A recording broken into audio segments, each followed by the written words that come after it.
قرآن پاک میں اللہ تعالیٰ فرماتے ہیں یا ایھا الذین آمنوا لا تبطلوا صدقاتکم بالمن والاذی، اے ایمان والو اپنے صدقات کو احسان جتا کے اور اذیت دے کے ضائع نہ کرو. مثلا ہم نے کسی غریب انسان کی مدد کی، عام طور پر اپنے نوکروں کی جیسے کر لیتے ہیں، یا کوئی اور آس پاس کے لوگ یا کوئی رشتہ دار. اب کیا ہوا، کسی موقع پر ہم اس کو احسان جتا بیٹھے، تمہیں تو ہم نے اتنا اور اتنا دیا، تمہیں تو ہم نے ایسے اور ایسے پالا.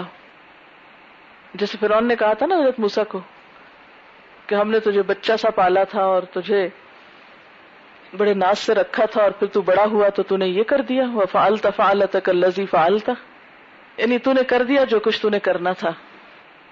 انسان جب کسی پہ احسان کرتا ہے، کسی کا بھلا کرتا ہے اور پھر اس کو تانا دیتا ہے، طنز کرتا ہے، تو ایک طرح سے اپنی نیکی کو برباد کر بیٹھتا ہے. تو اس طرح یہ اس کے ایمان کا دشمن ہو جاتا ہے. اور اس کو احساس عام طور پہ ہم کب دلاتے ہیں؟ جب مسئلہ اس کی طرف سے ہمیں کوئی ناگوار بات پہنچی، ہمیں غصہ آیا، ہم نے غصے میں اس کو سب سنا دی جو بھی ہم نے اس کے ساتھ آج تک احسانات کیے تھے. اب وہ جو کچھ کیا وہ سب کیا دھرا ملیا میٹ ہو کر رہ گیا، اس لیے کہ ہم نے احسان جتایا. تو صرف صدقہ کر کے نہیں بلکہ کوئی بھی نیکی کر کے کسی کے ساتھ، پھر آپ اس کے اوپر جب بہت غصہ کرتے ہیں اور غصے میں اپنی نیکی کو جتاتے ہیں تو وہ سب کچھ ضائع ہو کے رہ جاتا ہے. اسی طرح کچھ نقصان معاشرتی یا جذباتی بھی ہوتے ہیں، اس سے تعلقات خراب ہوتے ہیں. حضرت ابو ہریرہ رضی اللہ تعالی عنہ سے روایت ہے کہ نبی صلی اللہ علیہ وسلم نے فرمایا المؤمن مألف ولا خیر فی من لا یألف ولا یؤلف. مومن محبت کا پتلا ہے. المؤمن مألف یعنی الفت ہی الفت ہے، محبت ہی محبت ہے. اس کو جگر سے دیکھو، محبت ہی محبت ہے. اس شخص میں کوئی خوبی نہیں جو نہ لوگوں سے محبت کرے اور نہ لوگ اس سے محبت کریں. یعنی ایسا شخص کسی کام کا نہیں جو کسی سے محبت نہیں کرتا اور کوئی اس سے نہیں محبت کرتا. اب آپ دیکھیں کہ جو شخص بات بات پہ غصہ کرے اس سے کون محبت کر سکتا ہے؟ مثلا ایک بیوی اپنے شوہر سے بہت محبت کرتی ہے لیکن شوہر محبت کی قدر نہیں کرتا. ہر محبت کے جواب میں وہ اس کو کوئی نہ کوئی تانا دیتا ہے، کبھی اس کی شکل کا دیتا ہے، کبھی اس کے مال کا دیتا ہے، کبھی ماں باپ کا دیتا ہے، حسب نسب کا دیتا ہے. اب وہ کہاں تک یک طرفہ محبت کرے گی؟ نہیں کر سکتی. اسی طرح آپ اپنے بہن بھائیوں کے ساتھ محبت کا اظہار کرتے ہیں لیکن جب ہر وقت آپ کو جواب میں نفرت ہی ملے آپ کہاں تک محبت کریں گے؟ پھر آپ خاموش ہو جائیں گے. ٹھیک ہے، اگر آپ نفرت نہ بھی کریں تو محبت تو نہیں کر سکتے نا. تو اس شخص میں کوئی خیر اور بھلائی نہیں جو نہ محبت کرتا ہے نہ کیا جاتا ہے. ایک اور حدیث میں آتا ہے نا کہ قیامت کے دن سب سے زیادہ میرے قریب وہ لوگ ہوں گے کہ جو منکسر المزاج ہیں. تو جو شخص بہت غصہ کرتا ہے وہ اس خوبی سے محروم ہو جاتا ہے. مثلا بہت غصہ کرنے والے ماں باپ بچوں کی محبت سے محروم ہو جاتے ہیں. ایسے بچے جو ہی انڈیپینڈنٹ ہوتے ہیں وہ ساری زندگی ماں باپ کو شکل نہیں دکھاتے. ماں باپ بیمار ہوں، تکلیف میں ہوں، تکلیف محسوس کریں گے لیکن آگے بڑھ کے مدد نہیں کریں گے. ایسے شخص کے پاس کوئی بیٹھنا رہنا پسند ہی نہیں کرتا، سب اس سے بیزار ہو جاتے ہیں.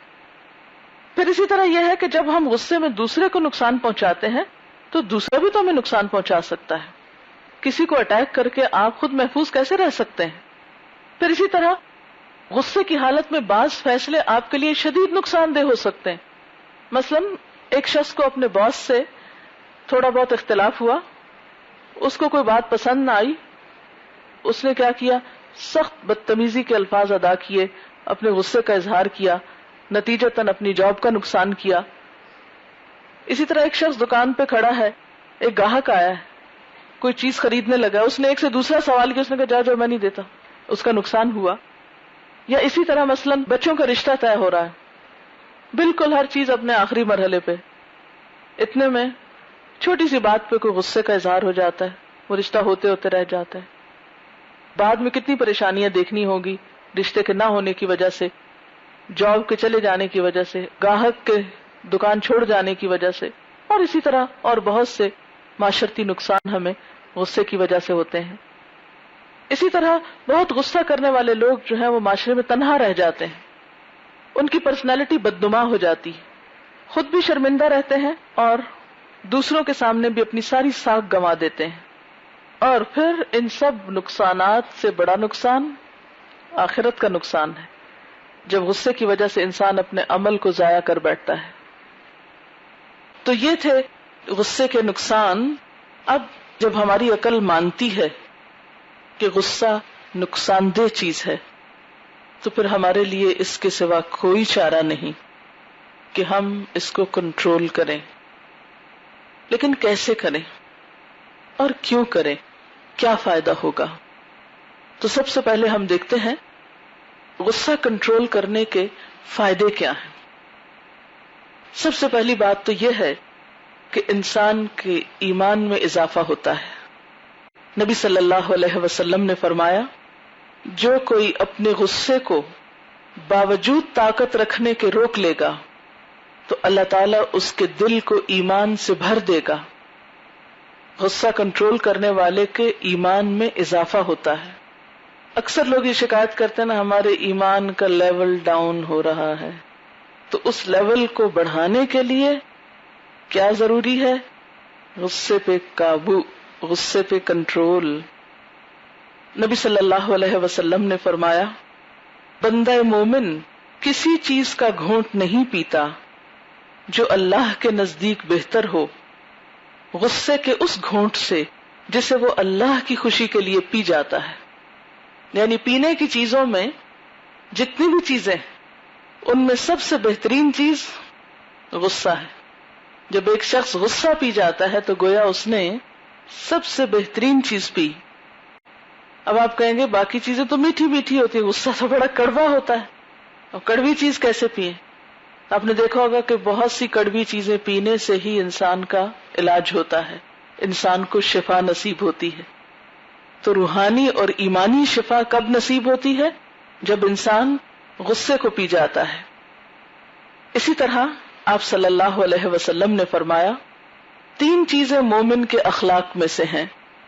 نمبر 1، جب اس کو غصہ آئے تو اس کا غصہ اس کو باطل کی طرف نہ لے جائے. نمبر 2، جب وہ خوش ہو تو اس کی خوشی اس کو حق کے دائرے سے باہر نہ نکالے. نمبر 3، جب وہ طاقتور ہو تو اس چیز کو لینے کی کوشش نہ کرے جو اس کی نہیں ہے. تو گویا با اخلاق انسان وہ ہے کہ غصے کے وقت وہ غلط کام نہ کرے. یہ نہیں ہو سکتا کہ آپ کو یہاں سے کوئی ایسی دوائی آج بنا کے دی جائے کہ گھر جا کے آپ وہ کھائیں اور اس کے بعد ہمیشہ کے لیے اپنے غصے کو اپنے سے دور پائیں. یہ نہیں ہو سکتا، نہ ایسی کوئی چیز ہے. پوری دنیا میں کہیں ابھی تک ایسی کوئی دوا ایجاد نہیں ہوئی کہ جس کو کھانے سے آپ کا غصہ ختم ہو جائے.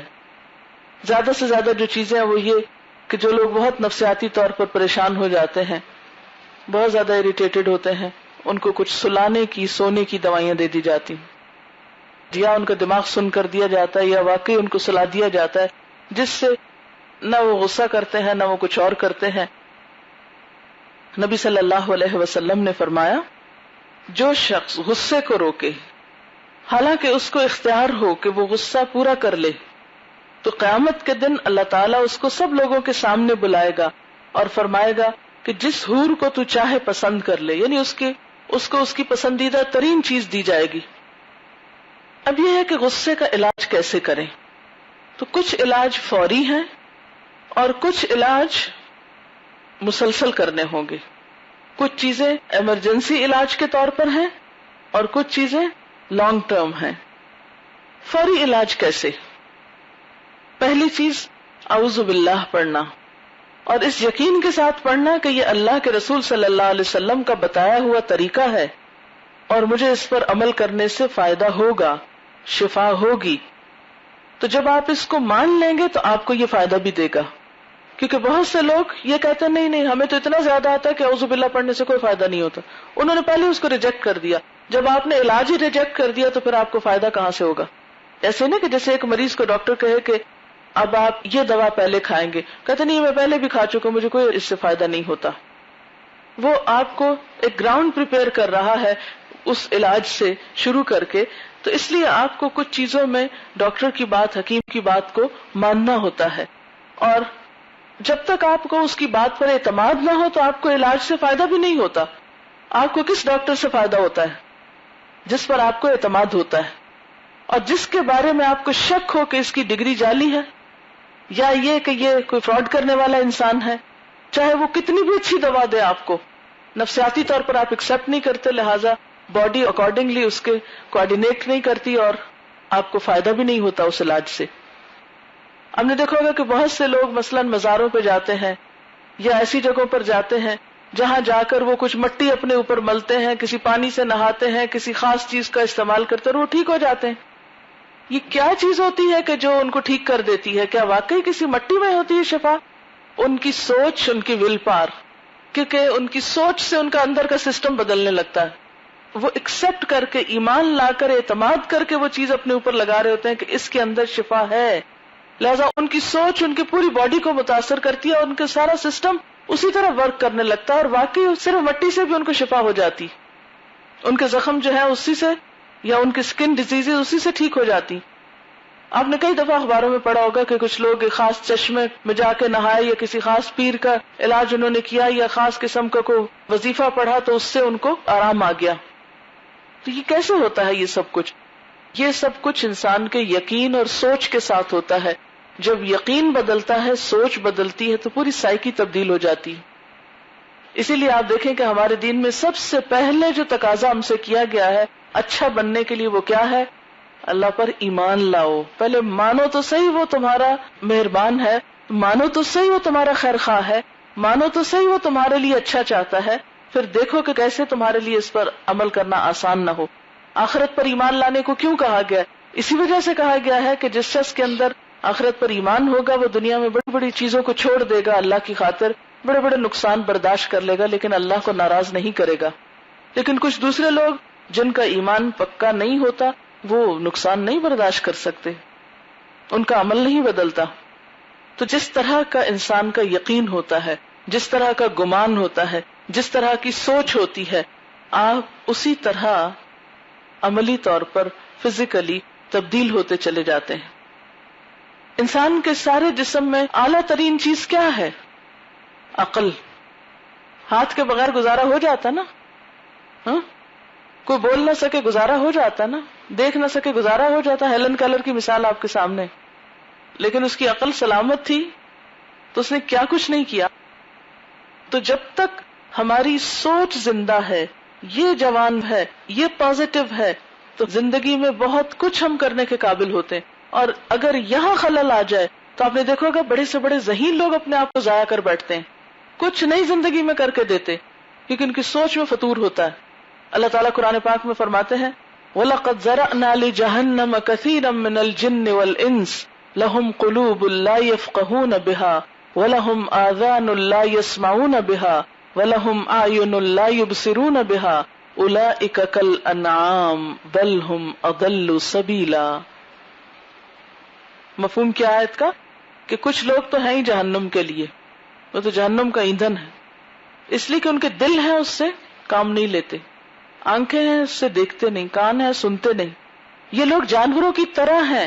بل ہم اضل، بلکہ ان سے بھی زیادہ گئے گزرے سبیلا، راستے کے اعتبار سے. تو جو لوگ اپنی سوچ کو صحیح طور پر استعمال نہیں کرتے وہ زندگی میں کوئی بھی اچھا کام نہیں کر پاتے. سوچ آپ کو راہ دیتی ہے کدھر جانا ہے، کیا کرنا ہے. تو نمبر 1 غصے کے علاج کے لیے بھی یہ علاج جو نبی صلی اللہ علیہ وسلم نے تجویز کیے ہیں ان کو اپنے ایمان کے ساتھ ایکسپٹ کرنا ہے کہ ہاں اعوذ باللہ پڑھنے سے فائدہ ہوگا، کیوں نہیں ہوگا. جب آپ مان لیں گے تو آپ کو ہونے بھی لگے گا، اور اگر آپ مانیں گے نہیں تو آپ کو واقعی نہیں ہوگا. ذالک الکتاب لا ریب فیہ ھدی للمتقین. اس کتاب میں تو کوئی شک نہیں، پر راستہ ان کو ملتا ہے جن کے اپنے اندر تقویٰ ہوتا ہے، فائدہ ان کو ہوتا ہے. تو اس علاج سے بھی فائدہ اس کو ہوگا جس کو یقین ہوگا کہ یہ سچی باتیں ہیں. تو نبی صلی اللہ علیہ وسلم نے اعوذ باللہ پڑھنا تجویز کیا غصے کے موقع پر. ایک صحابی نے بیان کیا کہ ہم آپ صلی اللہ علیہ وسلم کے پاس بیٹھے ہوئے تھے، اتنے میں 2 لوگوں نے گالی گلوچ شروع کر دی، لڑنے لگے. اور اب لڑنے میں تو بہت ہوشیار تھے. ان میں سے ایک نے دوسرے کو سخت غصے میں آ کر گالی دی، اس کا منہ سرخ ہو گیا. آپ صلی اللہ علیہ وسلم نے فرمایا مجھ کو ایک کلمہ معلوم ہے، اگر یہ غصے والا شخص اس کو کہے تو اس کا غصہ کچھ باقی نہ رہے. اگر یہ غصے والا شخص اس کلمے کو پڑھے تو اس کا غصہ ختم ہو جائے، اور وہ ہے اعوذ باللہ من الشیطان الرجیم. لوگوں نے آپ سے سن کر اس شخص سے کہا کہ تو نے آپ صلی اللہ علیہ وسلم کا ارشاد سنا؟ یہ کلمہ کہہ کر وہ کہنے لگا کیا میں دیوانہ ہوں؟ یعنی کیوں نہیں سنا؟ یا اس کا ایک اور مفہوم یہ بھی نکل سکتا ہے کہ کیا میں دیوانہ ہوں، یعنی مجھے نہیں پڑھنا، کیونکہ بعض لوگ غصے کے عالم میں یہ پڑھنے سے بھی انکار کر دیتے ہیں. ٹھیک، تو بہرحال یہ صحیح بخاری کی روایت ہے. مفہوم اس کا کیا ہے کہ آپ صلی اللہ علیہ وسلم نے ایسے موقع پر جو علاج تجویز کیا اور ساتھ ہی کیا فرمایا کہ اگر یہ کلمہ پڑھ لے تو اس کا علاج ہو جائے، یہ ٹھیک ہو جائے گا. اور وہ کیا ہے؟ میں اللہ کی پناہ میں آتا ہوں شیطان مردود سے، کیونکہ شیطان اس کو اکساتا ہے، شیطان غصہ دلاتا ہے. جب اس سے بچنے کے لیے انسان اللہ کی طرف رجوع کرے گا تو اللہ تعالیٰ پناہ دے گا.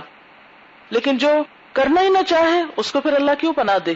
جو شیطان کا ساتھی بنا ہو اور شیطان کو بھی ساتھ لا رہا ہو کہ اللہ تعالیٰ اس کے سمیت مجھ کو پناہ دے دے، تو ایسا تو نہیں ہوگا نا، کیونکہ شیطان تو دتکارا ہوا ہے. دوسرا حل، دوسرا علاج، یعنی آپ نے اعوذ باللہ من الشیطان الرجیم پڑھ لی، ابھی بھی غصہ ہے کیونکہ جب آتا ہے تو اتنی جلدی نہیں جاتا.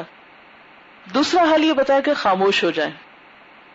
نبی صلی اللہ علیہ وسلم نے فرمایا اذا غضب احدکم فلیسکت، جب تم میں سے کسی کو غصہ آئے تو چاہیے کہ خاموشی اختیار کرے، کیونکہ آپ جتنا بولیں گے پھر دوسرا اور بولے گا. مثلا غصہ کسی انسان پہ ہی آئے گا نا، تو جب آپ کو کسی پر آئے گا اور آپ اس کو کھری کھوٹی سنائیں گے یا صرف کھری کھری سنائیں گے تو نتیجہ کیا ہوگا کہ جواب میں آپ کو بھی سننا پڑے گا. آپ غصے کے عالم میں پہلے ہی کمزور ہیں، اس نے ایک بات اور کی، آپ اور زیادہ شدید غصے میں آ گئے. پھر زبان کے ذریعے آپ کو تسلی نہیں، پھر آپ ہاتھ استعمال کریں گے، پھر نتیجہ کیا ہوگا کہ وہاں سے بھی کچھ جواب آئے گا. یہ کیسے ہو سکتا ہے کہ صرف آپ ہی کو بولنے کا حق ہو؟ دوسرے کو بھی تو حق ہے نا، وہ بھی اسی طرح آزاد ہے جیسے آپ آزاد ہیں. تو اس لیے بہتر طریقہ کیا ہے؟ خاموشی اختیار کی جائے. نبی صلی اللہ علیہ وسلم کو جب کسی بات پر غصہ آتا تو اس کا اظہار کبھی بھی اپنی زبان یا ہاتھ سے نہیں کرتے تھے. یعنی غصے کے موقع پر آپ صلی اللہ علیہ وسلم کا طریقہ کیا ہے کہ آپ نے کبھی بھی زبان نہیں استعمال کی، نہ ہاتھ استعمال کیا. ان دو چیزوں کو کنٹرول کر لیا. کتنا بہترین اسوہ حسنہ ہے. یعنی یہ نہیں کہا کہ غصہ نہ کرو، ویسے تو یہ کہ کوشش کرنی چاہیے لانگ ٹرم علاج کے ذریعے کہ آئے ہی کم، لیکن اب یہ ہے کہ جس کو آتا ہے اور آ گیا ہے تو پھر کیا کرے؟ وہ اپنے ہاتھوں کو روک لے اور اپنی زبان کو. اچھا ہاتھ کیسے روکے؟ ہاتھوں کے روکنے میں قلم بھی ہوتا ہے. یعنی بعض اوقات آپ زبان سے کسی کو نہیں کچھ کہہ سکتے، مثلا کیوں؟ اس لیے کہ جس کو آپ نے کہنا وہ بہت دور ہے، تو اب آپ اس کو خط لکھ رہے ہیں.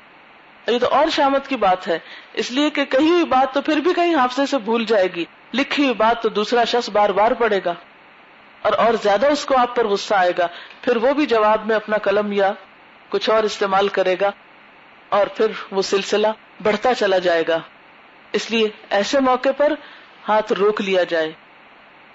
صحابہ کرام آپ صلی اللہ علیہ وسلم کا چہرہ مبارک دیکھ کر آپ کے غصے کا اندازہ لگاتے. آپ کا چہرہ مبارک غصے سے سرخ ہو جاتا تھا. آپ کچھ دیر خاموش رہتے جب تک کہ مکمل قابو پا لیتے. تو اس سے کیا پتہ چلتا ہے کہ رد عمل ظاہر کرنے سے پہلے خود کو ایک پاز دے دیں بس. یعنی یہ نہیں کہا گیا اسلام میں کہ آپ اپنا ری ایکشن شو نہ کریں. آپ کو اگر کسی سے کوئی ناراضگی ہے، کوئی غصہ ہے، کسی کے بارے میں آپ کو کوئی شکایت ہے تو آپ وہ کر سکتے ہیں، لیکن غصے کی حالت میں نہ کریں. ٹھیک ہے نا؟ شکایت کر سکتے ہیں لیکن کب نہ کریں؟ غصے کی حالت میں نہ کریں. آپ کسی کو برے کام سے روکنا چاہتے ہیں، غصے کی حالت میں نہ روکیں. روکیں ضرور، یعنی برائی سے روکنا منع نہیں ہے. آپ بدلہ لینا چاہتے ہیں، بدلہ لینے کی اسلام میں اجازت ہے، بس غصے کی حالت میں نہ لیں کیونکہ زیادتی نہ ہو جائے. پاز دیں اپنے آپ کو. کسی بھی ایکشن کے ری ایکشن کے طور پر کیا ہوتا ہے کہ بیچ میں ایک تھوڑا سا وقفہ آپ کو ملتا ہے. اس وقفے کو تھوڑا سا لمبا کر لیں، ایک پاز دے دیں. جب آپ پاز دے دیں گے تو نتیجہ کیا ہوگا؟ یعنی کچھ چیزوں میں آپ کو مثلاً 3 منٹ کے لیے روک لیں. کسی نے آپ کو کوئی بات کی جس سے آپ کو بہت زیادہ غصہ آیا، اب آپ کیا کریں؟ صرف 3 منٹ خاموشی اختیار کریں، پھر جواب دیں. کچھ چیزوں میں آپ کو اس سے لمبے عرصے کے لیے خاموشی کی ضرورت ہوگی، تو اس سے فائدہ کیا ہوگا کہ آپ کا جواب زیادہ بہتر ہوگا. مثلا بعض لوگ جو چیختے ہوئے بولتے ہیں یا روتے ہوئے بولتے ہیں تو وہ اپنی بات بھی سمجھا نہیں پاتے، وہ دوسرے کو بتا ہی نہیں پاتے کہ وہ انہوں نے کرنا کیا، نتیجہ کیا، تو دوسرے کو بات سمجھ نہیں آتی. اب جب سمجھ نہیں آتی تو اس کا عمل الٹ ہوگا، وہ پھر آپ کو اور غصہ دلائے گا کہ میں نے تو تم سے یہ مانگا تھا اور تم کیا اٹھا لائے ہو. بعض اوقات آپ غصے میں اپنے نوکر کو ڈانٹ کے کوئی کام کہتے ہیں، وہ بیچارہ سہما ہوا ہوتا ہے، وہ سکڑا ہوا ہوتا ہے، اس کو سمجھ نہیں آ رہی کہ آپ کیا کہہ رہے ہیں، اور جو کچھ آپ اس سے مانگتے ہیں وہ نہیں کچھ اور لے آتا ہے. اس سے پھر آپ کو اور زیادہ غصہ آتا ہے، حتیٰ کہ آپ خود اٹھ کے پھر چلے جاتے ہیں، میں خود ہی لے آتے ہوں.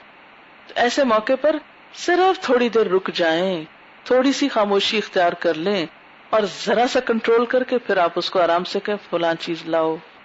یعنی وہ جو ایک فیوریس سا ایٹیٹیوڈ ہوتا ہے نا، اس سے اپنے آپ کو روک لیں. پھر اسی طرح یہ ہے کہ تیسرا علاج، پہلا کیا ہے؟ اعوذ باللہ پڑھنا.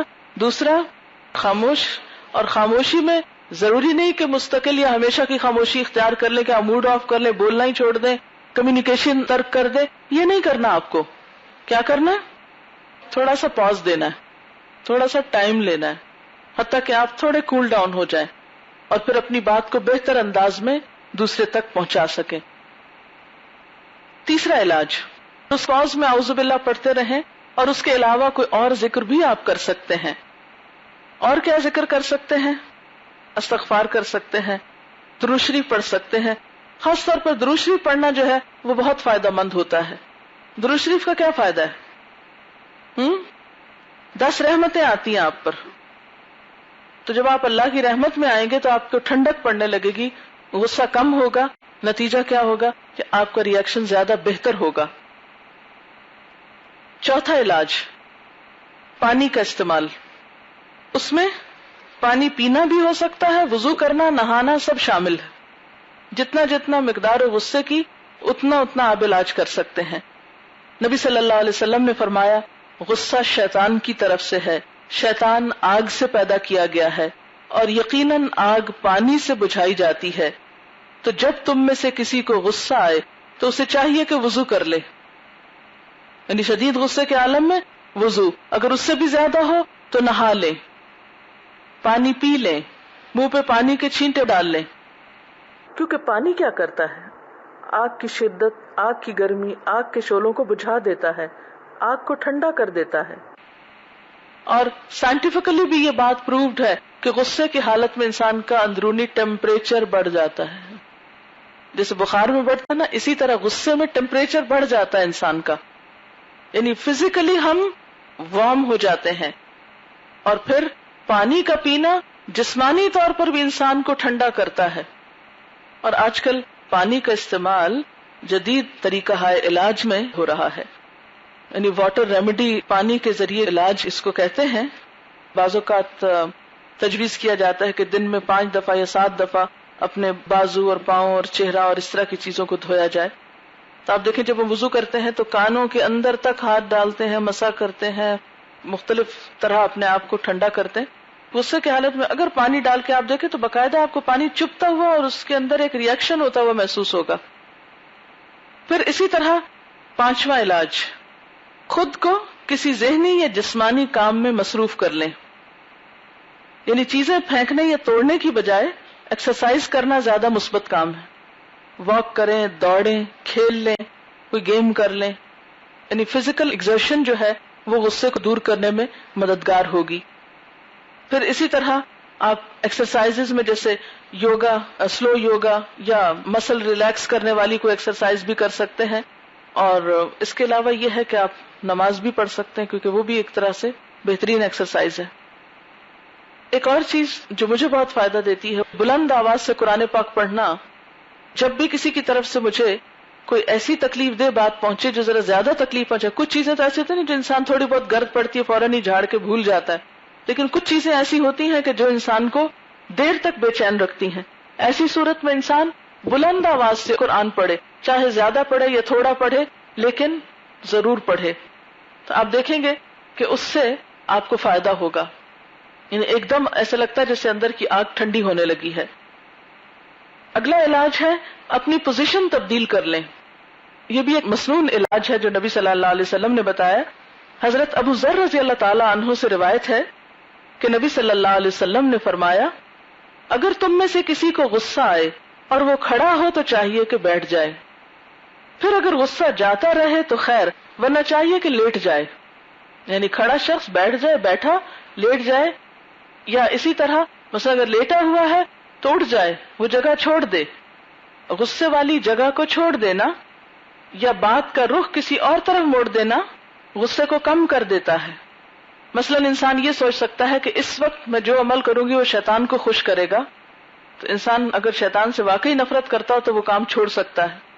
پھر اسی طرح اگر انسان اس وقت نقصان پر تھوڑا غور کرے کہ میں ایک اچھے تعلق، ایک اچھے رشتے اور ایک اچھے دوست کو مثلا کھو دوں گی اگر میں نے اس سے غصہ کیا، کیونکہ عموماً انسان کو اپنے پیاروں پہ غصہ زیادہ آتا ہے بنسبت اجنبی لوگوں کے. آپ نے دیکھا ہوگا کہ اپنے بہن بھائیوں پہ غصہ زیادہ آتا ہے بنسبت کسی کے بہن بھائیوں کے، اپنے دوستوں پہ غصہ زیادہ آتا ہے بنسبت انجان لوگوں کے. تو جب اپنوں پر غصہ آئے تو اس وقت سوچیں کہ ان پر غصہ کرنا مجھے ان کی محبت سے محروم کر دے گا، ان کی طرف سے ملنے والی خوشی اور ان کی طرف سے ملنے والے سکون سے محروم کر دے گا، میں ایک بہت بڑی نعمت سے محروم ہو جاؤں گی، تو اس لیے مجھے غصہ نہیں کرنا. پھر اسی طرح اپنے آپ کو دوسرے کی جگہ پر رکھ لیں.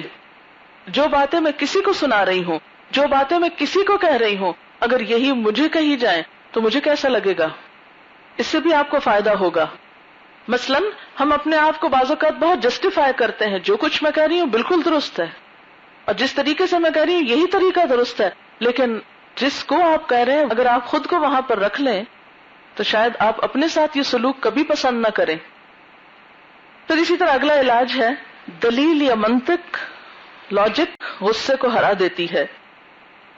یعنی اپنے اوپر مختلف خیالات کو آزمائیں. جو چیز آپ کو غصہ دلا رہی ہے اس کی حقیقت پہ غور کریں.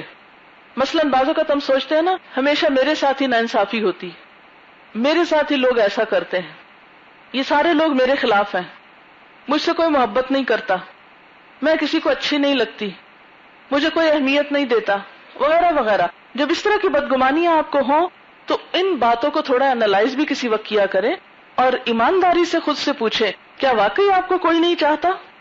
کیا آپ کو کبھی کسی کی طرف سے کوئی محبت نہیں ملی؟ یعنی شکر گزاری کا رویہ اختیار کریں بنسبت ناشکرے پن کے. مثلا شوہر اور بیوی کے اختلاف میں عام طور پر جب ایک کو دوسرے سے شکایت ہوتی، شکوہ ہوتا ہے، تو وہ اس کی خوبی بھول جاتا ہے. مثلا چھوٹی سی بات پہ اگر بیوی کو غصہ آیا شوہر پہ تو کیا کہہ اٹھتی ہے، جیسے نبی صلی اللہ علیہ وسلم فرمایا مجھے تو اس گھر میں کبھی کوئی سکھ نہیں ملا. اور یہ جملہ ایک بالکل مبالغہ آرائی پر مبنی جملہ ہے. یہ کیسے ہو سکتا ہے کہ شادی کے دن سے لے کر آج تک آپ کو وہاں کوئی خوشی نہ ملی ہو؟ یعنی کبھی میں نے تو نہیں دیکھا زندگی میں کہ کوئی شخص شادی کے دن خوش نہ ہوا ہو، یا یہ کہ دوسرے لوگوں نے اس کی خوشی کے لیے کچھ نہ کیا ہو. ہر شخص کسی نہ کسی لیول پر ایک خوشی کا اہتمام کرتا ہے. ٹھیک ہے بعض چیزیں ہماری مرضی کے خلاف ہوتی ہیں، ہم اس پر اس طرح خوش نہیں ہوتے، لیکن جہاں ایک شخص میں بہت سی خرابیاں ہو سکتی ہیں وہاں دوسرے شخص میں کوئی نہ کوئی اچھائی، خوبی اور بھلائی بھی ہو سکتی ہے. تو اس لیے اپنی سٹیٹمنٹس کی مبالغہ آرائی کو انالائز کر کے اس کو کٹ ڈاؤن کریں کہ یہ باتیں میں غلط سوچ رہی ہوں. پھر اسی طرح ایک اور علاج ہے مزاح یا ہیومر. بعض اوقات سلی باتوں سے بھی غصے کو کم کر سکتا ہے انسان. آپ نے دیکھا ہوگا کہ کئی لوگوں کو اتنا اچھا فن آتا ہے کہ روتوں کو بھی ہنسا دیتے ہیں. تو اگر آپ اس قسم کے خوبصورت مزاح کر سکتے ہیں کہ جس میں دوسرے کے لیے ناراضگی تو نہ ہو لیکن دوسرے کا دل آپ خوش کر دے، تو آپ دیکھیں گے کہ اس سے بھی ایک دم غصہ ختم ہو جائے گا. اس کی کوئی مثال دے سکتے ہیں ہم؟ مثلا ایک خاتون حضور صلی اللہ علیہ وسلم کے پاس آئی، بہت بوڑھی تھی، تو کہنے لگی کیا بوڑھی عورتیں جنت میں جائیں گی؟ آپ نے فرمایا نہیں، وہ نہیں جائیں گی. بہت روئی. اس کا یہ رونا غم کا بھی ہو سکتا ہے، افسوس کا بھی ہو سکتا ہے. تو اس پر آپ نے کیا فرمایا؟ کہ وہ جوان ہو کر جائیں گے، تو وہ خوش ہو گئی. لیکن بعض لوگ مزاح کو پسند نہیں کرتے، وہ اور زیادہ غصے میں آ جاتے ہیں. اس لیے جہاں یہ مزاح چلتا ہو وہاں تو ٹھیک ہے، ورنہ آپ اپنے عزیزوں رشتے داروں کو پہچانتے ہیں کہ کس کو مذاق کرنا بہت برا لگتا ہے. اگر آپ اپنے آپ سے ڈیل کر رہے ہیں تو تھوڑا معاملہ فرق ہوگا، اگر آپ کسی اور سے ڈیل کر رہے ہیں تو بات اور طرح ہوگی. مثلاً آپ دیکھیں کہ جب آپ کسی کا غصہ ٹھنڈا کر رہے ہیں نا، ایک تو تھا نا کہ اپنے غصے کو ٹھنڈا کرنا، یہ کچھ چیزیں تو اس میں آتی تھی نا. ایک ہوتا ہے کہ کسی اور کی مدد کرنا، تو دوسرے کی مدد بھی ایسے موقع پر کرنی چاہیے. مدد کرنے میں کیا آئے گا؟ مثلاً آپ اس وقت اس کو اگنور کر دیں، اس کی بات کے جواب میں خاموشی اختیار کر لیں، یا وہاں سے نکل جائیں یا ہٹ جائیں، یا پھر آپ اس کو کوئی لطیفہ سنا دیں یا کوئی اچھی سی بات، لیکن اس وقت نصیحت سے گریز کریں. ایک اور طریقہ ہے ریلیکسیشن ٹیکنیکس کا استعمال، اور یہ ڈفرینٹ قسم کی ہوتی ہیں، سچویشن کے مطابق ہوتی ہیں. مثلاً آپ بعض اوقات پبلک میں بیٹھے ہوتے ہیں یا کہیں آپ بھیڑ میں ہیں، کوئی شخص آپ کو زور سے کونی مار جاتا ہے، کتنا برا حال ہوتا ہے غصے سے. مثلا آپ حرم میں ہیں، احرام پہنے ہوئے، عمرہ کر رہے ہیں، اور اتنے میں کوئی شخص آپ کے پاؤں پہ پاؤں رکھ جاتا ہے، یا آپ کو ایسی سخت چوٹ لگا جاتا ہے کہ آپ وہاں غصے سے بدحال ہو جاتے ہیں کہ ان لوگوں کو اللہ نے عقل نہیں دی، ان کی آنکھیں نہیں، یہ کیوں نہیں دیکھ کے چلتے، وغیرہ وغیرہ. لیکن اب آپ غصہ کریں گے تو آپ کا عمرہ خراب ہوگا، آپ کر نہیں سکتے. تو ایسے میں پھر کیا کریں گے؟ یعنی یہ وہ وقت ہوتے ہیں جب آپ کو غصہ کنٹرول کرنا ہے، اگر آپ نہیں کریں گے تو کیا ہوگا؟ اس طرح کی بہت سی سچویشنز ہوتی ہیں کہ جس وقت آپ بہت سے لوگوں کے بیچ میں ہیں، یا آپ کسی ایسی جگہ پر ہیں کہ کسی شخص کا کوئی طرز عمل، مثلاً آپ نے گھر میں لوگوں کو دعوت پہ بلایا ہوا ہے، ایک شخص ایسی بات کر دیتا ہے کہ آپ کا سارا مزہ کرکرا ہو کے رہ جاتا ہے. تو وہ موقع ہوتے ہیں پھر سنبھلنے کے، کہ اس وقت اگر انسان کنٹرول نہیں کرتا تو بعض اوقات آپ نے سنا ہوگا باراتیں واپس چلی گئیں. اب اتنا خوشی کا موقع، اتنے دنوں کی تیاری کے بعد بارات آئی، لڑکی نے جانا تھا، وہ لیے بغیر لڑکی کو خود واپس چلی گئی. کیوں؟ کوئی ایسی ہی بات ہوگی جس میں کوئی غصے کا موقع آیا، ایک شخص نے کنٹرول نہیں کیا، سمجھداری کا ثبوت نہیں دیا، اس نے دوسرے کو سنائی، دوسرے نے پہلے کو سنائی، کرتے کراتے وہ اتنا فساد بڑھا کہ خوشی پوری پوری غم میں بدل گئی. تو یہ ایسی سچویشنز ہیں کہ جن میں کنٹرول کرنا چاہیے. تو خصوصاً جب آپ پبلک پلیس پر ہوں، جب آپ بہت سے لوگوں کے بیچ میں ہوں، تو اپنے آپ کو تماشا بنانے سے پرہیز کیجیے، ورنہ آپ کسی کو کوئی خیر کی بات بتانے کے قابل نہیں رہیں گے. اسی لیے قرآن پاک میں آتا ہے وَإِذَا مَا غَضِبُوا هُمْ يَغْفِرُونَ، جب ان کو غصہ آتا ہے تو وہ معاف کر دیتے ہیں. تو غصہ کر کے وقتی طور پر آپ اتنا فائدہ تو کر سکتے کہ اپنے دل کو ٹھنڈا کر لیں، لیکن آپ کسی بہت بڑی خیر سے محروم بھی ہو سکتے ہیں. اور اگر آپ معاف کر دیں، اور معاف اس کو کریں کہ جو آپ کے سامنے بہت ہی چھوٹی چیز ہو، کیونکہ عموماً غصہ آپ چھوٹوں پہ کرتے ہیں نا، تو کسی بھی حیثیت میں، مرتبے میں، عمر میں کم پر آپ جب ایسا کرتے ہیں تو نتیجہ کیا نکلتا ہے کہ آپ کسی دوسرے موقع پر اسی شخص سے بہت سا فائدہ بھی اٹھا سکتے ہیں. تو بات میں کر رہی تھی ریلیکسیشن ٹیکنیکس کی. جیسے حضور صلی اللہ علیہ وسلم نے کیا بتایا کہ انسان اپنی پوزیشن تبدیل کر لے، تو ریلیکسیشن ایکسرسائزز کے لیے بھی بسا اوقات آپ اپنی پوزیشن کو تبدیل کر لیتے ہیں. مثلا آپ لوگوں میں بیٹھے ہیں تو اس میں آپ کیا کر سکتے ہیں؟ مثلا اپنی مٹھی کو بھینچ لیں، مثلا یہ کہ اپنے آپ کو تھوڑا اسٹریچ کر لیں، یا پھر اس جگہ سے ہٹ جائیں، وہاں سے اٹھ کے الگ کسی کمرے میں چلے جائیں، جا کے گہری سانسیں لیں. یہ چیز آپ کو فائدہ دے گی، یہ بھی میرا پرسنل ایکسپیرینس ہے.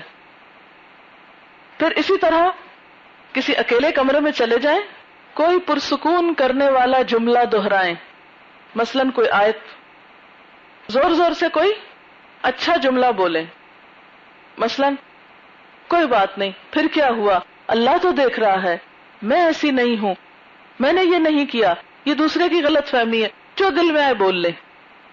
ریپیٹ بھی کر سکتے ہیں، ایک ہی بات کو بار بار بھی کر سکتے ہیں، اور بہت سی باتیں بھی اپنے آپ سے کر سکتے ہیں. اور سب سے بڑی بات یہ کہ اللہ تعالیٰ سے باتیں شروع کر دیں. اتنی شکایتیں لگائیں کہ دل ٹھنڈا ہو جائے. کبھی آپ نے اللہ تعالیٰ سے باتیں کی؟ ضرور کوشش کیا کریں، ہر روز تھوڑا سا ٹائم ضرور نکالا کریں. سب سے بہترین ٹائم جو ہوتا ہے نا اللہ تعالیٰ سے بات کرنے کا، وہ پتہ کہاں ہوتا ہے؟ سجدے میں. کیسے؟ کوئی اور نظر نہیں آتا. پھر اسی طرح کسی پرسکون واقعے کو، کسی اچھے دن کو، کسی اچھی یاد کو ذہن میں لانا، اس سے بھی آپ کو ریلیکسیشن ہوگی. مثلاً اگر شوہر کے ساتھ کوئی ناراضگی ہو گئی تو اسی کے ساتھ کوئی اچھا گزرا ہوا واقعہ اپنے ذہن میں لے آئیں، تو آپ دیکھیں گے کہ اس کے خلاف آپ کا جو غم غصہ ہے وہ کم ہو جائے گا. یعنی نیگیٹو سوچ کو پازیٹو میں لے آئیں. پھر اسی طرح آپ کیا کر سکتے ہیں، مثلاً آئینے کے سامنے کھڑے ہو کر خود کو مسکرا کے دیکھیں ہیں، چاہے جھوٹی مسکراہٹ ہو لیکن مسکرائیں، خود کو دیکھ کے مسکرائیں. کیونکہ ہوتا پتہ کیا ہے، آپ ریئیکشن کر رہے ہوتے ہیں نا کسی بھی چیز کو دیکھ کر. کسی نے آپ کو آنکھیں دکھائی، کسی نے آپ کو ڈانٹ پلائی، تو اب آپ اس کے ریئیکشن کے طور پہ غصے میں آئے ہوئے ہیں.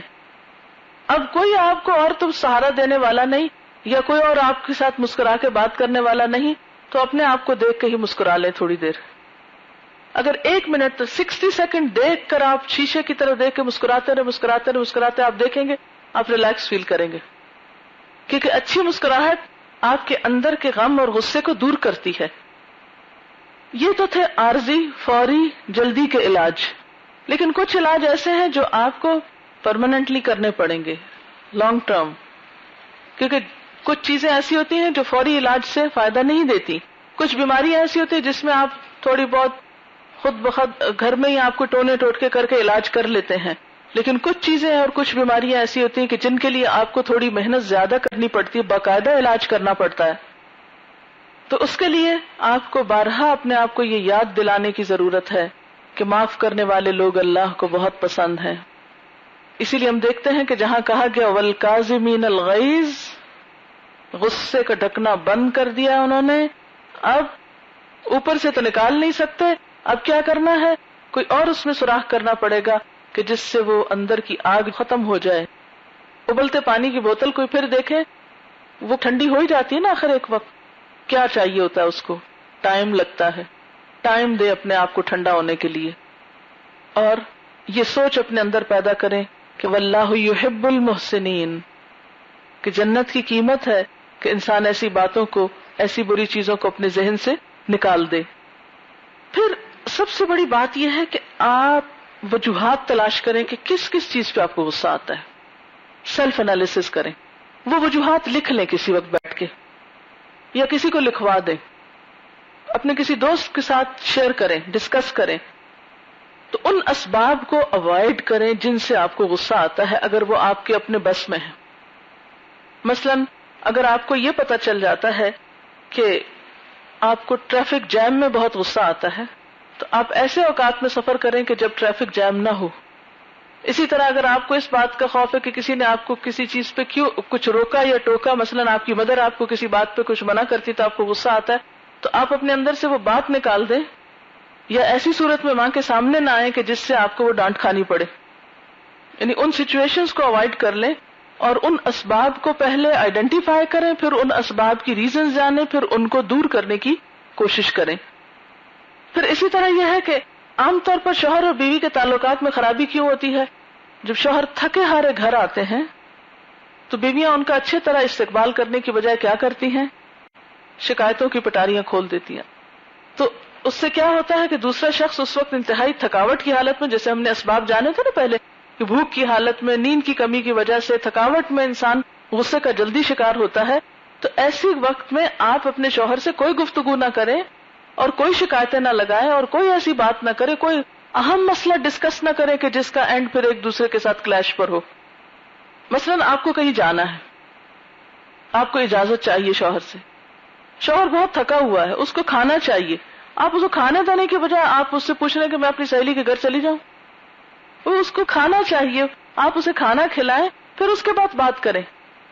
تو اب اگر پہلے آپ اس سے اجازت لیں گے تو وہ آپ کو دینا بھی چاہتا ہوگا تو غصے میں نہیں دے گا، اور اگر آپ پہلے اس کی ضرورت پوری کرتے ہیں اس کے بعد اپنا مسئلہ پیش کرتے ہیں تو وہ آپ کی بات کا بھی احترام کرے گا. تو عموماً ہمارے یہاں بہت سی خرابیاں اس وجہ سے ہوتی ہیں کہ ہم غلط وقت میں حکمت کے بغیر بات کرتے ہیں. اچھا اس کو بھوک لگی تھی، وہ کھانے کے انتظار میں، آپ اس کو کوئی اور فرمائش کر رہے ہیں، وہ غصہ کرتا ہے تو آپ کیا کرتے ہیں؟ دروازہ پٹک کے چلے جاتے ہیں، جواب میں آپ بھی غصہ کرتے ہیں اور مسئلہ حل نہیں ہوتا، سب کچھ الجھ کے رہ جاتا ہے. تو اس میں تھوڑا سا پیشنس، صبر، ٹائم دیں وقت لیں, حکمت سے بات کریں, تو آپ دیکھیں گے کہ بہت سے کلیشز کو اوائڈ کر سکتے ہیں آپ. جلد بازی نہ کریں. جلد بازی بہت بڑا ریزن ہے غصے کا. ہر کام کو مناسب وقت پر کریں, ٹائم لے کر کریں. مثلا بہت سے لوگ رات کو سونے سے پہلے اہم موضوعات پر ڈسکشن شروع کر دیتے ہیں. مثلا شوہر کو نیند آ رہی ہے, بیوی کو نیند آ رہی, اور وہ ان کو مسئلے مسائل بتانا شروع ہو گئے ہیں. ایسے موقعوں پر ڈسکشن کا نتیجہ کیا ہوتا ہے؟ غیظ و غضب. تو ایسے موقعوں سے پھر پرہیز کریں. تھکاوٹ کے وقت, نیند کے وقت, بھوک کے وقت مسائل ڈسکس نہ کریں. پھر اسی طرح بہت زیادہ حساس بننے سے بچیں. ہر شخص یہ کہتا ہوا سنائی دیتا ہے میں بہت سینسیٹیو ہوں. ہم جب اپنا مسئلہ ہوتا ہے تو بہت سینسیٹیو ہوتے ہیں, لیکن جب دوسروں پہ دکھ آتا ہے تو ہماری ساری سینسیٹیوٹی ختم ہو جاتی, پھر ہم انتہائی بے حس ہو جاتے ہیں. تو یہ تو خود غرضی کی بات ہے نا, کہ اپنے معاملے میں حساس ہونا اور دوسروں کے معاملے میں بے حس ہونا. تو ان دونوں چیزوں کو نارمل کر لیں, حساسیت سے بچیں. جب آپ بہت حساس نہیں ہوں گے نا تو دوسرے پھر آپ کو پریشان نہیں کر سکیں گے. یعنی یہ جملہ نہ دوہرایا کریں میں بہت سینسیٹیو ہوں, اس جملے کو اپنے ڈکشنری سے نکال دیں باہر. کیونکہ لوگوں کی حالت یہ ہوتی ہے جب انہیں آپ کی کمزوری کا پتہ چلتا ہے نا تو وہ کیا کرتے ہیں, اسی سے آپ کو ٹیز کرتے ہیں. اس لیے اپنا ریموٹ کنٹرول کسی اور کے ہاتھ میں مت دیں کہ وہ جب چاہے بٹن دبا کے آپ کو غصہ دلائے. پھر اسی طرح لوگوں کی باتوں کو بہت اہم نہ سمجھیں, لوگوں کی رائے پر زیادہ توجہ نہ دیں, ان کی ناراضگیوں, بدمزگیوں, لڑائیوں کو وقتی فیز سمجھ کر گزرنے دیں, ان کو اپنے اوپر طاری مت کریں. کیا ایسا نہیں ہوتا کہ ایک شخص کو آپ ایک وقت میں برا بھلا کہتے ہیں, دوسرے وقت میں اسی کو پیار کرتے ہیں؟ کیا روزمرہ کی مثال نہیں ہے کہ ماں ایک وقت میں بچوں کو ایک دو لگا جاتی, دوسرے وقت میں اٹھا کے خود ہی پیار کرنے لگتی, خود ہی ڈانٹتی, جب وہ رونے لگتے وہ خود ہی دلاسا دینے لگتی. تو انسان کی سوچ اور انسان کا دل تو ہر وقت بدلتا ہے, قلب تو ہے ہی بدلنے والی چیز. اس لیے اگر کسی نے آپ کی تعریف کر لی تو اس کو بھی بہت اہمیت نہ دے, اور اگر کسی نے آپ کو کرٹیسائز کر دیا تو اس کو بھی بہت اہمیت نہ دے. بس اپنے آپ کو اعتدال میں رکھیں, نارمل رکھیں, اور یہ یاد رکھیں کہ لوگوں کے دل اللہ کے ہاتھ میں ہیں, دل بدلتے رہتے ہیں. اگر آج کوئی شخص آپ سے نفرت کا اظہار کر رہا ہے تو ہو سکتا ہے کہ کل وہی محبت کا اظہار کرے. تو قرآن پاک میں شاید آپ نے پڑھا ہو کہ ہو سکتا ہے کہ جن لوگوں سے تم عداوت رکھتے ہو اللہ ان کے لیے دلوں میں محبت پیدا کر دے. لوگوں کی رائے کو بہت زیادہ اہمیت دینے سے بچیں, ان کی رائے کے اوپر بہت زیادہ ریلائے نہ کریں, وقتی فیز سمجھیں, کیونکہ ہر روز ایک نیا سورج نکلتا ہے, نیا دن ہوتا ہے, نئی سوچ ہوتی ہے, نئے سوچ کے زاویے ہوتے ہیں. اس لیے کل کا دن گزر گیا, قرآن پاک میں بار بار نہیں آتا جو ہو چکا سو ہو چکا, اور آفینہ کا لفظ تو ہے اس لیے کہ بس جیسے پنجابی میں کہتے ہیں نا مٹی پاؤ, یا بس مٹا دو, جانے دو. اگر آپ معاف نہیں کر سکتے تو دوسرے کے خیر سے فائدہ اٹھا نہیں سکتے, کیونکہ آپ کے آس پاس سب انسان ہیں, کوئی بھی فرشتہ نہیں. اس لیے دوسروں کو اگر آپ فرشتہ سمجھ کے ڈیل کریں گے تو آپ ہمیشہ نقصان اٹھائیں گے, خطائیں کریں گے, مصیبتوں کا شکار ہوں گے. اگر دوسروں کو انسان سمجھیں گے, معاف کرنا جانیں گے, کیوں نہ معاف کریں؟ کیا ہم سے غلطیاں نہیں ہوتی؟ الا تحبون ان یغفر اللہ لکم, کیا ہم یہ نہیں چاہتے کہ اللہ تعالیٰ ہم کو معاف کر دے؟ اچھا, ایک اور بات یاد رکھیے کہ ہر چیز پہ خزاں آتی ہے, تعلقات میں بھی خزاں آتی, محبتوں میں بھی خزاں آتی, لیکن جو شخص اس خزاں میں, اس برے وقت میں اچھے وقت کا انتظار کرتا ہے وہ پھر کسی نہ کسی دن ہرا بھرا ہو جاتا ہے, پھر محبتیں لوٹ آتی ہیں. اور جو انتہا پسندی سے کام لیتا ہے اور ان سب چیزوں کو ختم کر دیتا ہے وہ کبھی بھی پھر زندگی کا سکھ اور خوشی نہیں پا سکتا. پھر اسی طرح اپنی زندگی کے بہت اونچے اصول اور معیار نہیں بنائیں کہ جس پر دوسرے بیچارے پورے نہ اتر سکیں. دوسروں سے بہت زیادہ توقعات نہ رکھیں, دوسروں کو بہت سی غلطیوں کا ذمہ دار نہ ٹھہرائیں, اپنی غلطیوں کو بھی پہچاننے کی کوشش کریں. پھر ایک اور بات یہ کہ اپنی ایٹنگ ہیبٹس پہ نظر رکھیں, کیا کھا رہے ہیں آپ. ایسے کھانوں سے پرہیز کریں کہ جو آپ کو اشتعال دلانے والے ہوں. پھر اسی طرح سیلف کنٹرول بڑھانے کی ایکسرسائزز کریں. مثلا اس میں روزہ جو ہے ضبط نفس کو بڑھانے کے لیے بہت اہم کردار ادا کرتا ہے. کیوں حضور صلی اللہ علیہ وسلم ہر مہینے میں 3 روزے رکھتے تھے؟ روزہ رکھ کے انسان جب اپنی بھوک کو کنٹرول کرنا جان لیتا ہے تو پھر اپنے مزاج پر بھی کنٹرول کر سکتا ہے. پھر اسی طرح یہ ہے کہ دوسرے لوگوں کے ساتھ کمیونیکیشن بحال رکھیں، کمیونیکیشن کو ختم نہ ہونے دیں، کیونکہ آپ نے دیکھا کہ بعض اوقات جس شخص کے ساتھ کمیونیکیشن نہیں ہوتی اس سے اگر تھوڑی سی بھی شکایت ہو تو آپ بہت زیادہ غصے میں کھولتے رہتے ہیں یک طرفہ طور پر. تو کسی نہ کسی طرح کمیونیکیشن بحال کر لیں. آپ دیکھیں گے کہ اگر غصہ اندر کھول رہا ہے اور جوش مار رہا ہے تو کیا ہوگا؟ کمیونیکیشن سے اس کو ایک وے آؤٹ مل جائے گا. عام روزمرہ زندگی میں دوسروں کے ساتھ ڈسکشنز، دوسروں کے ساتھ کمیونیکیشن، چاہے لکھ کر چاہے زبان سے بول کر، یہ بہت فائدہ دیتی ہے. بعض اوقات آپ کسی کا سامنا نہیں کر سکتے، بول کے کچھ نہیں کہہ سکتے، لکھ کر بات کر لیں، معافی مانگ لیں، دوسرے کی تعریف کر دیں، دوسرے کے لیے اچھے بول دیں. قرآن پاک میں اللہ تعالیٰ کیا فرماتے ہیں؟ ان الحسنات یذہبن السیئات، اچھائیاں برائیوں کو دور کر دیتی ہیں. پھر اسی طرح یہ ہے کہ ایک دوسرے کو مدد دیں ایسی مشکلات میں قابو پانے کی. مثلا کسی کو غصہ آ رہا ہے تو اس کو روکنے کی کوشش کریں، ایک دوسرے کو یاد دلائیں. پھر ایک اور چیز، اچھی کمپنی اختیار کریں. آپ دیکھیں گے کہ اگر آپ اچھے اخلاق کے لوگوں کے بیچ میں ہوں گے تو آپ کو غصہ کرنے کی نوبت کم آئے گی اور آپ بار بار غصہ کرنے کے عمل سے بچ جائیں گے.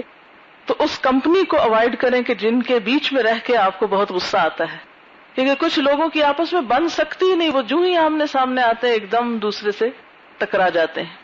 اب ایسا ہوتا ہے کہ بعض اوقات ایسے لوگ اپنے ہی گھر کے اندر یا رشتہ داروں میں موجود ہوتے ہیں، ان کے ساتھ مشکل پیش آتی ہے، ان کو انسان چھوڑ بھی نہیں سکتا، اس گھر کو نہیں چھوڑ سکتا، وہ ایک الگ مسئلہ ہے، اس کا علاج کسی دوسرے طریقے سے ہوگا. لیکن عام معاشرے میں اگر کسی کو دیکھتے یا اس سے معاملہ کر کے آپ کو غصہ آتا ہے، آپ اس کے ساتھ معاملہ کرنا چھوڑ دیں، اگنور کریں، تھوڑا معاملہ کر لیں.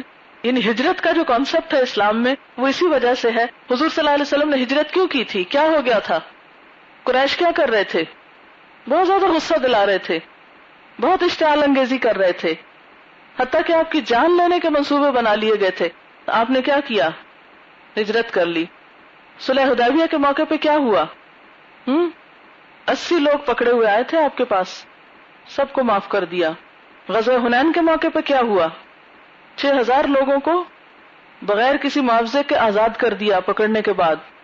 یہ کوئی معمولی بات ہے نہیں. فتح مکہ کے موقع پر آپ صلی اللہ علیہ وسلم نے کیا کیا تھا؟ سب کو معاف کر دیا تھا. ٹھیک ہے نا؟ تو اس چیز سے بھی آپ کو بہت فائدہ ہوگا کہ آپ ہجرت اور درگزر سے کام لیں. پھر اسی طرح یہ ہے کہ اپنی کمزوریوں کا ذکر اپنی کسی خاص دوست سے کریں کہ جو آپ کی اصلاح بھی کر سکے. ڈسکس کریں ان کمزوریوں کو. مثلا آپ کا ٹکراؤ بار بار اپنے شوہر سے ہو رہا ہے، آپ کا ٹکراؤ بار بار اپنی ماں کے ساتھ ہو رہا ہے، آپ کا ٹکراؤ بار بار اپنے بہن بھائیوں کے ساتھ ہو رہا ہے. اب اس کے لیے آپ کسی کے ساتھ بیٹھ کے ڈسکس کریں، کسی اچھے مخلص انسان کے ساتھ، اور اپنے آپ کو پوری طرح کھول کے رکھیں اس کے سامنے.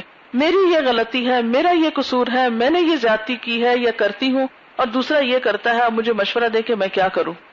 یعنی ان سارے اجتماعی علاجوں کے علاوہ 1 to 1 بیس پر بھی بیٹھ کے اپنا دکھ کسی سے بیان کر لیں، کسی کے ساتھ بیٹھ کے رو لیں، کسی سے شیئر کر لیں، کسی سے مشورہ لے لیں، تو اس سے بھی آپ کو فائدہ ہوگا.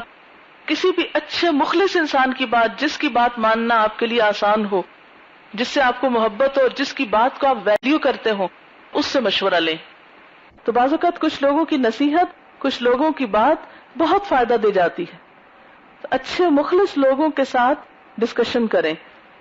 غیبت اس وقت نہیں ہوتی کیونکہ اتنی ہمیں اجازت ہے. 6 پارے کے شروع میں یہ آیت آتی ہے، لا يحب اللہ الجہر بالسوء من القول الا من ظلم.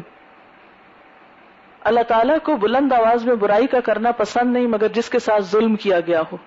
تو غصہ اسی وقت آتا ہے نا جب ہم سمجھتے ہیں کہ ہمارے ساتھ ظلم ہوا ہے. تو جب ہم سمجھتے ہیں کسی نے ہمارے ساتھ ظلم کیا ہے تو پھر اس ظلم کی داستان آپ کسی کو سنا سکتے ہیں اور مشورہ لے سکتے ہیں. ایسے میں غیبت نہیں ہوتی. ہاں اگر آپ بیٹھ کے تو سب کو سنانا شروع کر دیں تو وہ غیبت ہوگی. کسی ایک کنسرن یا مخلص یا مہربان یا دوست کوئی بھی اس سے اس کو ڈسکس کر لیں تو آپ دیکھیں گے کہ پھر کچھ چیزوں کو جو حل بتائے گا آپ کو اس پر عمل کر کے بھی آپ اپنا علاج کر سکتے ہیں. اسی طرح یہ ہے کہ بعض لوگ بتاتے نہیں لیکن آپ کے بہت قریب ہوتے ہیں، آپ ان سے وجوہات پوچھ لیں. آپ کیوں غصے میں ہیں, آپ کیوں ناراض ہیں. تو چھوٹی چھوٹی چیزیں ہوتی ہیں کہ آپ اپنے جو قریب کے لوگ ہیں ان کی خواہش اور مرضی کو پہچانیں. مثلا شوہر کے مزاج کو پہچاننے کی کوشش کریں, کب اور کس موقع پر غصہ بڑھ جاتا ہے, کون سی ایسی ضرورت ہے جو پوری نہیں ہو رہی اس کی جس کی وجہ سے وہ غصہ کر رہا ہے. کیوں اللہ تعالیٰ نے عورت کے لیے کہا ہے فالصالحات قانتات, نیک عورتیں فرما بردار ہوتی ہیں, شوہر کی بات مانتی ہیں. تو بہت سی بیویاں جب شوہر کی جائز بات بھی نہیں مانتی تو شوہر پھر بہت غصہ کرتے ہیں, حتیٰ کہ مار پیٹ شروع کر دیتے ہیں. اچھا, بعض لوگوں کے سامنے خاموشی فائدہ دیتی ہے اور بعض لوگوں کے سامنے خاموشی اور نقصان دیتی ہے. یعنی خاموشی کو بھی آپ نے اس طرح نہیں استعمال کرنا کہ بس ہر چیز کا جواب میں خاموشی. اس میں دیکھنا کہ خاموشی کہاں بہتر ہے اور کہاں بات کرنا زیادہ مناسب ہے. غصے کو قابو پانے میں کیا چیز رکاوٹ بنتی؟ ہمارا نفس ہمیں یہ خیال دلاتا ہے دیکھو اگر تم نے غصہ نہ کیا لوگ تمہیں بیوقوف سمجھیں گے, اگر تم نے ری ایکشن نہیں شو کیا لوگ تمہیں پاگل کہیں گے, بدھو کہیں گے, وہ تمہیں دبا لیں گے, تم سے ناجائز فائدہ اٹھا لیں گے. لہذا انسان اپنے آپ کو منوانے کے لیے غصہ کر رہا ہوتا ہے. تو نبی صلی اللہ علیہ وسلم نے کیا فرمایا, اصل پہلوان وہ نہیں جو لوگوں کو پچھاڑ دے, پہلوان وہ ہے جو غصے کے وقت اپنے آپ کو قابو میں رکھے. اور یہ بات یاد رکھیں کہ غصے کا مطلب یہ ہے کہ آپ اپنا مسئلہ حل نہیں کر سکتے, اس لیے تشدد پہ اتر آئے ہیں. جو لوگ اپنے مسائل کو حل کرنا جانتے ہیں وہ غصہ کرنے کی بجائے اس کے حل کو تلاش کرتے ہیں. کسی کا قول ہے کہ تشدد ایک نااہل شخص کا آخری سہارا ہے. تشدد ایک نااہل شخص کا آخری سہارا ہے. جب وہ کسی معاملے کو سلجھانے کی اہلیت نہیں رکھتا تو وہ کس پہ اتر آتا ہے؟ یعنی اگر ایک شخص دلیل سے کام نہیں لے سکتا تو وہ کیا کرتا ہے؟ چیخنا چلانا شروع کر دیتا ہے, الزام تراشی شروع کر دیتا ہے. یعنی جب آپ بات سے کسی کو کنونس نہیں کر سکے تو پھر آپ کس کا سہارا لیتے ہیں؟ چیخنے کا سہارا لیتے ہیں. تو جب آپ کسی کو سمجھانے میں ناکام ہوتے ہیں تو پھر آپ سمجھانے کے لیے کیا ہتھیار استعمال کرتے ہیں؟ غصے کا, جو الٹا پھر آپ کے لیے نقصان دہ ہو جاتا ہے. تو تشدد آپ کی ناکامی کا ثبوت ہے. تشدد کرنا یہ ظاہر کرتا ہے کہ آپ کمزور انسان ہیں, نااہل ہیں, نالائق ہیں. آپ اپنی عقل سے, سمجھ سے کام لے کر معاملے کو سلجھانے کی صلاحیت نہیں رکھتے, اس لیے آپ اب اس کو جسمانی قوت کے بل پہ سلجھانا چاہتے ہیں. تو اصل کمزور وہ نہیں ہے جو غصے کو پی جاتا ہے, اصل کمزور وہ ہے جو غصے کو استعمال کرتا ہے. حالانکہ بظاہر کیا نظر آتا ہے کہ غصہ کرنے والا بڑا طاقتور ہے, بڑی شان ہے اس کی, یہی ہمارا امیج ہے نا. لیکن حقیقت یہ کہ وہ ایک ناکام انسان ہے. وہ کہتے ہیں نا کھسیانی بلی کھمبا نوچے. وہ نوچنے کی نوبت کب آئی؟ جب احسن طریقے سے اپنا مطلب پورا نہیں کر سکے. تو ہمیں اپنے ناکام ہونے کا ثبوت نہیں دینا. جس کو یہ سمجھ آ گئی وہ خود پہ خوب کنٹرول کر لے گا.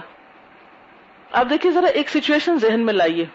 دو لوگ کھڑے ہیں, ایک دوسرے پہ غرا رہا ہے, دوسرا جواب میں مسکرا رہا ہے.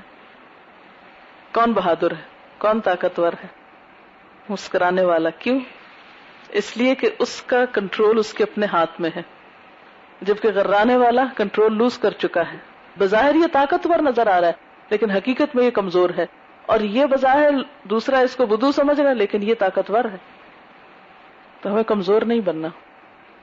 یہ دراصل شیطان کا دھوکہ ہے کہ لوگ تمہیں دبا لیں گے اس لیے تم چیخ چلا کے اپنا آپ منواؤ. اور پھر یہ ہے کہ غصے کا مثبت استعمال, یعنی غصہ ایک طاقت ہے. اگر غصہ اگر کسی چیز کے لیے انسینٹیو ہے تو اس کا اچھا استعمال کریں. یعنی یہ نہیں ہو سکتا کہ غصہ آئے ہی نہ. کوئی علاج نہیں ہے غصہ نہ آئے. غصہ سب کو آتا ہے, کوئی ایسا نہیں جس کو غصہ نہ آتا. اگر نہیں آتا تو وہ اب نارمل ہے. غصہ تو آئے گا لیکن غصے کو خود پہ سوار نہیں ہونے دینا, غصے کو پراپر جگہ پر استعمال کر لینا ہے. پہلی بات یہ کہ غصے کو اللہ کے لیے خالص کر لیں, غصے کا رخ بدل لیں. حضور صلی اللہ علیہ وسلم نے اللہ کی خاطر کسی سے دوستی رکھنے, اللہ کی خاطر دشمنی رکھنے, اللہ کی خاطر دینے اور اللہ کی خاطر لینے کو ایمان کی علامت قرار دیا ہے. اس شخص کا ایمان مکمل ہو جاتا ہے جو اللہ کی خاطر محبت کرتا ہے, اللہ کی خاطر غصہ کرتا ہے, اپنی ذات کے لیے غصہ نہیں کرتا, اللہ کی خاطر کرتا ہے. حضرت عمر بہت غصیلے انسان تھے، لیکن ایمان لانے کے بعد ان کا سارا غصہ چینلائز ہو گیا، اچھے کاموں کے لیے استعمال ہونے لگا. اب وہ صرف حق کے لیے غصہ کرتے تھے، کبھی اپنی ذات کے لیے غصہ نہیں کرتے تھے. حضرت علی رضی اللہ تعالیٰ عنہ کی مثال ہے کہ ایک شخص کو انہوں نے پچھاڑ دیا، اس پہ قابو پا لیا، اس کو مارنے ہی لگے تھے کہ اس نے آپ کے اوپر تھوک دیا، آپ فوراً نیچے اتر آئے. پہلے میں تمہیں اللہ کے لیے مار رہا تھا، اب تو نے مجھے غصہ دلایا، اگر میں ماروں گا تب یہ میری ذات کے لیے ہوگا، تو اپنی ذات کے لیے میں نہیں مارنا چاہتا. کتنے اسٹرانگ انسان تھے. وہ شخص مسلمان ہو گیا. حضرت عمر رضی اللہ تعالیٰ نے غصے کی حالت میں گھر سے نکلے تو حضور صلی اللہ علیہ وسلم کو قتل کرنے کے ارادے سے، لیکن کیا ہوا، وہ جو پازیٹیو طریقے سے چینلائز ہوا تو آ کے علل اعلان حرم کعبہ میں مسلمان ہونے کا اعلان کیا، جبکہ اس سے پہلے کوئی شخص اس طرح کر نہیں سکتا تھا. تو ان کی اس دلیری سے اسلام کو فائدہ پہنچا. تو آپ کے اندر اگر دلیری ہے، یہ بڑا آپ ووکل ہیں، بڑا آپ ایکسپریسو ہیں، بہت بات کر سکتے ہیں، تو ان سب چیزوں کو کسی اچھے کاز کے لیے استعمال کریں. صرف اپنی ذات کے لیے استعمال کرتے جائیں گے تو اگر آپ کے اندر انرجی ہے، یہ غصے میں بھی انرجی لگتی ہے نا کہ 4 سے 10 لوگوں کی، تو 4 سے 10 لوگوں کی انرجی کو اچھے کام میں لگائیں، کریں خوب کام کوئی اچھے، تو کیا ہوگا، پھر غصہ کرنے کا ٹائم کم رہ جائے گا. نبی صلی اللہ علیہ وسلم کا غصہ صرف اللہ کی خاطر ہوتا تھا. حدیث میں آتا ہے کہ آپ نے کسی معاملے میں اپنی ذات کے لیے کبھی انتقام نہیں لیا، مگر یہ کہ اللہ کی حرمت کو توڑا جا رہا ہو تو اللہ کے لیے آپ انتقام لیتے. اور آپ کا جہاں جہاں غصہ آتا نا کہ آپ نے بہت غصہ کیا فلاں موقع پر، وہ سارے ایسے مواقع ہیں جس میں اللہ تعالیٰ کی حرمت میں سے کسی حرمت کو پامال کیا گیا. مثلا حضور صلی اللہ علیہ وسلم کو اس وقت غصہ آیا جب آپ نے ایک امام کے بارے میں سنا کہ اس نے نماز بہت لمبی پڑھائی ہے. آپ نے کیا کہا، افتان انت یا معاذ. تو یہ جو صورتحال ہے کہ آپ صلی اللہ علیہ وسلم دین کے معاملے میں غصہ کرتے تھے، ذات کے لیے نہیں.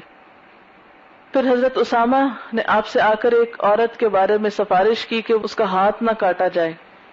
اس وقت آپ نے غصے میں کیا کہا تھا، اللہ کی قسم اگر میری بیٹی فاطمہ بنت محمد بھی چوری کرتی میں اس کا بھی ہاتھ کاٹ دیتا، کیونکہ آپ کو اللہ کی حد جاری کرنے سے روکا جا رہا تھا. پھر اسی طرح غصے کا اظہار مہذب طریقے سے کریں، یعنی ایسا نہیں کہ نہ کریں، لیکن کیسے کریں، مہذب، مثبت، پازیٹیو، سویلائز طریقے سے.